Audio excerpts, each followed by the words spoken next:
Have you ever had a tube of caulking, sealant, or adhesive that you didn't use entirely, and so you put a nail or some tape on the tip thinking, ha, I'll use that next project, and you came back to find out that it's rock hard, and so you threw it away? In this video, I'm going to show you a trick to bring old tubes of caulking and adhesive back to life. This trick will work on many different products, including fillers and sealants, latex caulking, silicone caulking, and some of the other outdoor stuff. Be sure to stick around to the end of the video because I have a quick tip that'll help you to protect your caulking tube so you don't have to go through this process ever again.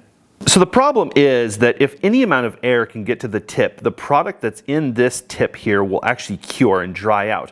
And see how it's ever so slightly tapered? So when we tried to put this in the caulking gun and push it out, it's actually like a wedge and it just does not want to come out. A lot of us have tried futility and we've tried to clean out this spout to no effect, and you end up just driving yourself bonkers. But I've learned that back here in the rest of the tube, a lot of times the product is just fine. Sometimes it is hard up here in the front, and that's a lost cause if you're trying to push it out the tip. But the good product in the back is still usable, we just need to be able to get to it. You probably have noticed that if you put it in a caulking gun and you squeeze really hard, the product will actually come out the back and blow the plunger out, and then you've got yourself a really big mess, and a lot of times you end up throwing the tube away. If you're going to do this trick with something like a silicone or even these highly flammable sealants, I would recommend doing it in a workspace where if you make a mess, it's not a big deal, and definitely wear good PP&E. This stuff can really damage your skin or be very irritating. For this project, we're going to need a few tools. The first one is a Ziploc bag that's in good condition. We need a tire valve. This is something you could get at any automotive supply store for about $3. We need a compressor or a pump or some way to air up the valve. We need a pair of scissors and a flat piece of wood. Something like a paint stir stick works super good. And this process can get a little bit messy, so having some paper towels around is also helpful. What's important about the tire valve is that it has a large enough hole in the bottom to fit over the top of the caulking tube. Because these valves are rubberized, a lot of times you can push really hard and they will get up over a tip that you've cut pretty far back. Okay, the first thing we're going to do is slide the back end of the caulking tube into the Ziploc bag. And we can hold it against the tip of the tube of caulking. Okay, there's the plunger. So now that we have the plunger removed, it's here in the bag and we haven't made a terribly big mess. There's actually quite a bit of good product in this tube. So I've got myself what is essentially a paint stir stick, and I can use this to remove the good product from this tube.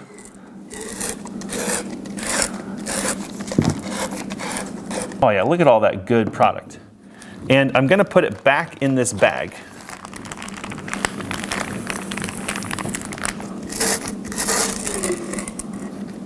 Wow, look at all that stuff.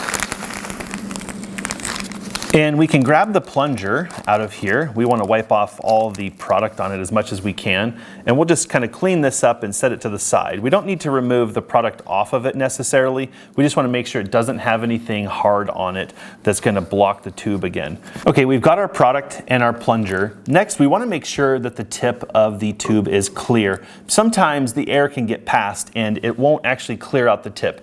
So in this case, I'm going to use a pencil. You could use anything that's about the right size. And we can just push through the tip and make sure there's nothing blocking it. Make sure that's nice and clear. And a lot of times a hard chunk will come out in the back. Okay, I got that tip so it's nice and clear. You can see all the way through. You do want to feel around in the bag for any hard spots or any lumpy anything, which could be dried product. If you find something like that, go ahead and remove it from the bag and throw it in the trash. All right, so we can seal up the bag, and now what we want to do is move all this product to one corner. Kind of think like a cake decorating bag. And now we can take a pair of scissors and just nip the corner of this bag very carefully. And we basically have a grout bag or a cake decorating bag. And what we can do is squeeze the product back into the tube here. All right, looking pretty good. As you can tell, this is a little bit of a messy process. So if you were gonna do something like a silicone or something like that, I probably would wear gloves just to protect your hands. This is a water-based product, and so it doesn't really bother me. Now we're ready to go ahead and put the plunger back in. And we just wanna make sure, again, there's no hard bits or anything on the plunger. And we can go ahead and get that started in the end of the tube there. And we'll give that a quick clean. Okay, now we're ready to put this into our caulking gun here. And let's see how we did. Sounds like it's coming forward. Oh yeah, look at that. Pretty sweet, huh? Well, it's nice to be able to keep caulking out of the trash and save a little bit of money. But how do you know if your tube is going to work? Well, in my experience, if you can squeeze the tube and you can tell that there's some softness to the product inside, it's probably going to work. There's at least some in there that can be salvaged. But if you give the tube a squeeze and it feels pretty hard, it's probably just going to go in the trash. In my experience, this process doesn't work as good with tubes that are cardboard because they tend to get damaged. Sometimes it can work and sometimes it can be very frustrating trying to get the plunger back in there. So if you're doing this, I recommend only doing it on the plastic tubes. And if you're desperate, you can try it with the cardboard ones. If you have a tube that is cardboard in nature and you can't get the plunger back in, you always could use one of these other plastic tubes as a donor. So you might have to empty this tube, empty the cardboard tube, and then put the contents of the cardboard one in the plastic one, and that can get you up and going. Some people might not know, but you can actually buy silicones and latex caulking in bulk. If you have a large project, like you're laying down a ton of this stuff, it might be more economical. And so because of that, you can actually just refill these tubes. You can buy it, refill the tube, add the plunger, and keep going.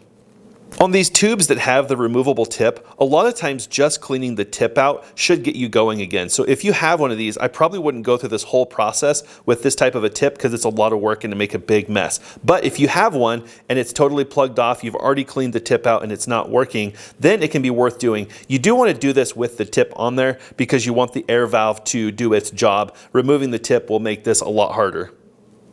I've personally never tried this with the large tubes of sealant or adhesive just because they're usually cardboard, and my thinking is it's probably going to be pretty difficult. But it's worth a try if you need a little bit of product, and if nothing else, you could always take the product out of a large tube if you have only a partial, and again, just refill one of the small tubes and use that. Some of you might have gotten a really bright idea from this process. The ability to remove the product in the plunger from a tube of caulking actually has a lot of implications. One, you could mix things into the tube. You could even reuse a tube if you wanted to. Let's say you wanted to buy some bulk material like epoxy or something like that, and you wanted to put it inside of a caulking tube and apply a fillet that way. There's a lot of really cool things you can do with this idea. If you have a paint color and you're trying to match it and you don't want to buy a paint matched caulking, you could, in theory, remove the caulking from this tube as long as it's latex and your paint is latex. You could mix your paint into the caulking, put it back in the tube, and now you have color-matched caulking. So I have a tip for you at the end of the day when you think you're done using your caulking to keep it from drying out. A lot of us have different methods that we use to try to seal up the end of the tube. One of them is the popular nail or screw. We put it in there and hope it seals, and sometimes it does, but sometimes it doesn't. Others of us try to use some tape to try to create an airtight seal. Let me show you a trick that you can use at the end of the day to seal up the end of the tube and make it instantly reusable. If you have a hot glue gun laying around, you can just place a nice bead of glue around the tip and make sure it's nicely covered.